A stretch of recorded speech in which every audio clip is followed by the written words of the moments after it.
লাহোরে নারী ওয়ানডে বিশ্বকাপের বাছাই পর্ব শুরু আজ। উদ্বোধনী দিনে লড়বে পাকিস্তান, আয়ারল্যান্ড ও স্কটল্যান্ড, ওয়েস্ট ইন্ডিজ।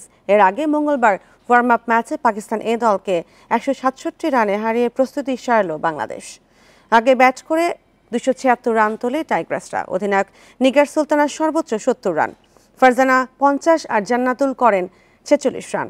বান্ডেল থাকলে প্রতি সেনমানিতে টাকা বাঁচবে। বিকাশ সেনমানি বান্ডেল কিনে জিতুন প্রতি লেনদেনে।